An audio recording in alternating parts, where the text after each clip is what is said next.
Selam varlıqlarınızga 9-cı sınıf 1-ci кезең 24-cü есеп 20 faktorialдын квадраты плюс 24 faktorialдын квадраты косындысы канча нөл менен аякталат дейт.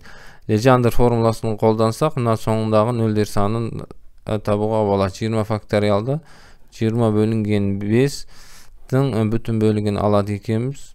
Сонда 4 нөл менен аякталат экен. 20 faktorial. 24 faktorialda дәл солай 4 нөл менен аякталат. Енді квадрат қалай болады? Квадраттың есебінен ол 8 нөл менен аякталат екен. 8 нөл менен аякталат. 8 нөл менен. 24-тің факториалының квадраты да дәл солай 8 нөл менен аякталат. Екеуінің қосындысын көрейін. Екеуінің қосындысы. 8 нөл бар, анық.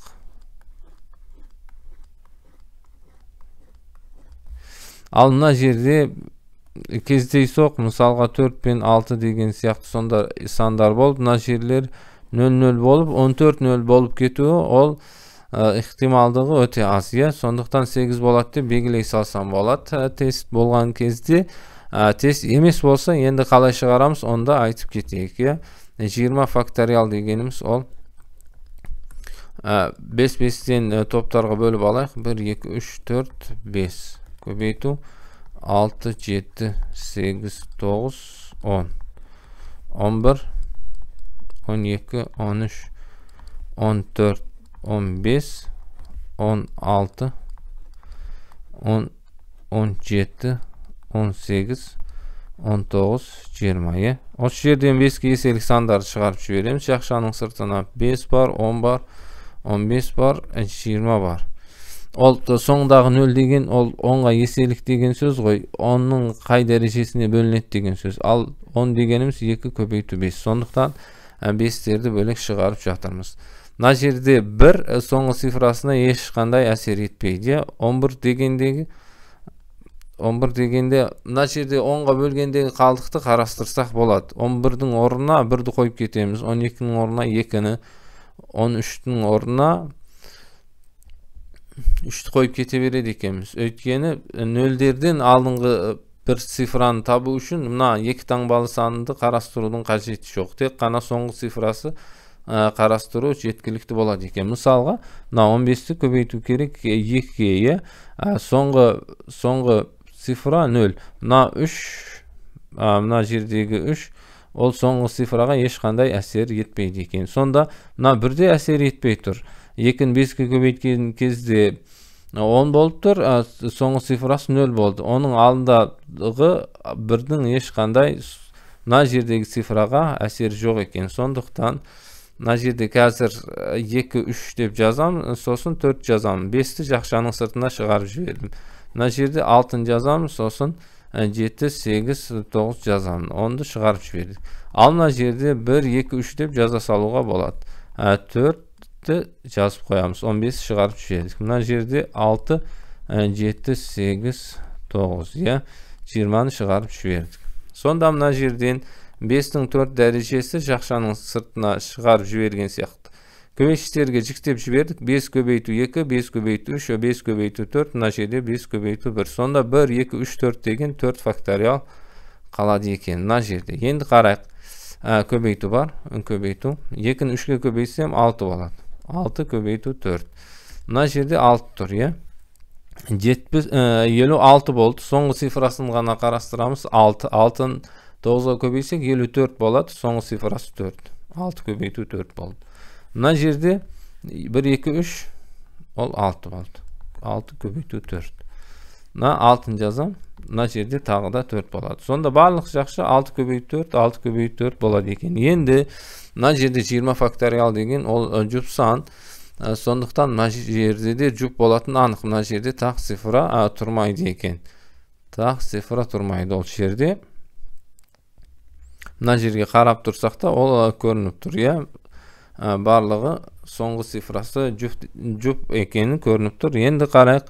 6-ны жұп цифраларға көбейтейік. Енді 6 көбейту 0, 6 көбейту 2, 6 көбейту 4, 6 көбейту 8, 6. Болды сонымен. 0 болады. Мына жерде 12 болады, соңғы цифрасы 2, соңғы цифрасы 2. 24 болады, соңғы цифрасы 4. 48 болады, соңғы цифрасы 8 болып тұр. Сонда мына 6 соңғы цифрасына ешқандай әсер етпейді екен. 6-ларды тастап жіберсем де болады. Мына жерде 5-дің 4 дәрежесі 4 факториал көбейтілген. 6-ларды тастап жібердім.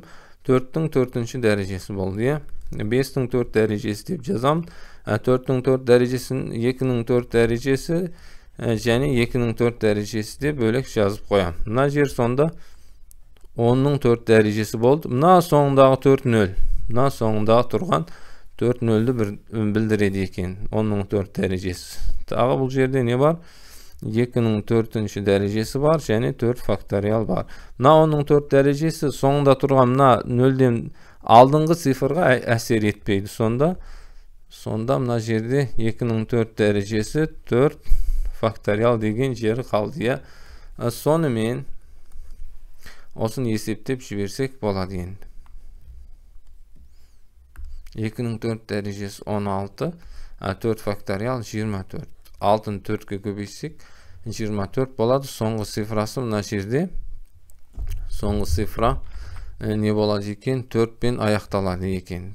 Соңғы цифра мына жер 20 факториалда 4 болады екен. Енді оның квадратында қанша болады? 20 факториалдың квадрат. Мына жерде 4 болады екен. 20 факториал қандайда бір сан, мына жерде 4, соңында тағы 4 0 бар екен. Ал квадратында сонда 4-дің квадрат 16 болады. Мына жерде 6 болады екен. Мына жерде 6 болады екен. Енді 24 факториал осы жерден тауып жіберсек болады. 20 факториал біліп тұрмыз. 20 факториал немен аяқталып тұр? Мына жер 4, сосын 4 0 бар. Осылай аяқталып тұр. Енді 24 факториал деген не? Осыны көбейтіп жібереміз. Тағы 21 дегенді 1 деп жаза берем. Тек қана соңғы цифрасы қажет деп айттық. Мына жерде көрсеттік оны. Соңғы цифраны табу үшін. Сонда тағы 6, 24, 4-ке көбейіп тұр. Сонда 4-пен аяқталып тұр еді. Ол 6-мен аяқталады екен. 0-дердің алдындағы санды айтып жатырмын. 6-мен аяқталады деп. Сонда оның квадраты немен аяқталады? 6-ның квадраты 6-мен аяқталады. Сонымен мына жерді қосқан кездейсоқ 0 болып қалмайды екен. Мына жерде не болады екен? 2 болады екен. Сонда 8 0-мен аяқталып тұр. Мына қосын деп айтуға болады. Сонымен мына есеп шықты. Сау болыңыздар.